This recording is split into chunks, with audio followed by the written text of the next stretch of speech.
नमस्कार, आप देख रहे हैं टीएनपी एक्सप्लोर और मैं हूं आपके साथ शालू सिंह। कहा गया है कि सच्चा प्यार कभी नहीं मरता। हाँ, पर उस प्यार की हैप्पी एंडिंग हो ये भी जरूरी नहीं है। कहते हैं कि हर किसी की किस्मत में सच्चे प्यार की जगह नहीं होती है। ऐसा सिर्फ निजी जिंदगी में ही नहीं बल्कि सिनेमा की दुनिया में भी कई बार देखने को मिला है। फिल्मी जगत में ऐसे बहुत से सितारे हैं जिनको उनका सच्चा प्यार नहीं मिल पाया और उन्हें उस रिश्ते को किसी न किसी वजह से छोड़ना पड़ा। कुछ ऐसी ही कहानी है शम्मी कपूर और मुमताज की। तो चलिए देखते हैं इस वीडियो में क्या थी उनकी लव स्टोरी। एक्ट्रेस मुमताज अपने दौर में हिंदी फिल्म इंडस्ट्री की सबसे टैलेंटेड एक्ट्रेसेस में से एक थीं। 11 साल की उम्र में उन्होंने बतौर चाइल्ड आर्टिस्ट डेब्यू किया था और आगे चलकर इंडस्ट्री की टॉप लीडिंग एक्ट्रेसेस में से एक बनी। राजेश खन्ना, दिलीप कुमार, देवानंद और शशि कपूर जैसे स्टार्स के साथ काम कर चुकी मुमताज ने हिंदी फिल्म इंडस्ट्री का गोल्डन दौर देखा है। उन्होंने शम्मी कपूर के साथ भी खूब काम किया, जिनके साथ उनके अफेयर की चर्चा भी खूब रही। अब मुमताज ने बताया है कि वो बातें सच थीं। कहा जाता है कि मुमताज को शम्मी कपूर ने खुद शादी के लिए प्रपोज किया था, लेकिन मुमताज ने ये प्रस्ताव ठुकरा दिया।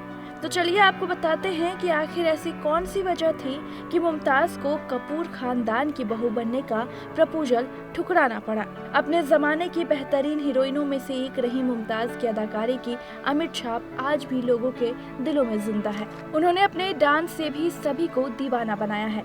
काफी साल के बाद जब मुमताज एक रियलिटी शो में आई तो उन्होंने एक दिलचस्प खुलासा किया। एक्ट्रेस ने बताया कि शम्मी कपूर उनको कपूर खानदान की बहू बनाना चाहते थे। दोनों के बीच बेपनाह मोहब्बत थी, लेकिन फिर भी 17 साल की मुमताज ने शादी के ऑफर को मना कर दिया। शम्मी कपूर और मुमताज के बीच आजकल तेरे मेरे प्यार के चर्चे हर जुबान पर।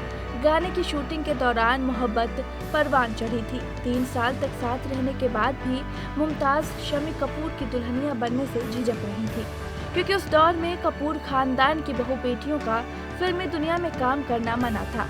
मुमताज को भी यही लगता था कि कपूर परिवार में शादी करने वाली महिलाएं शादी के बाद अपना करियर छोड़ देती हैं। उस दौरान मुमताज सिर्फ 17 साल की थीं और शम्मी कपूर उनसे दोगुनी उम्र के थे। मुमताज फिल्मी दुनिया में जवान और महत्वाकांक्षी थी। वो खूब नाम कमाना चाहती थी, इसलिए उनको अपने सपनों के साथ समझौता करना सही नहीं लगा। वो सिर्फ बच्चे पालना, घर की देखभाल करना और हाउसवाइफ बनकर नहीं रहना चाहती थी, इसलिए उन्होंने शादी से इनकार कर दिया। मुमताज की इस बात से शम्मी कपूर काफी नाराज हो गए। दोनों के बीच विवाद हुआ और इस बात से मुमताज का दिल टूट गया। अपनी लव स्टोरी के बारे में एक बार शम्मी कपूर ने भी इंटरव्यू में जिक्र किया था। उन्होंने बताया था कि उस वक्त मेरी पत्नी का निधन हो चुका था और मुमताज बहुत ही सुंदर और जवान थी। कुछ वक्त के लिए हम लोग साथ थे और हमने सपने देखे थे, लेकिन बाद में ये सब बुरे सपने में तब्दील हो गया। बाद में मुमताज ने 1974 में युगांडा के करोड़पति मयूर माधवानी से शादी कर ली और वो लंदन चली गई। Bureau report, TNP explore.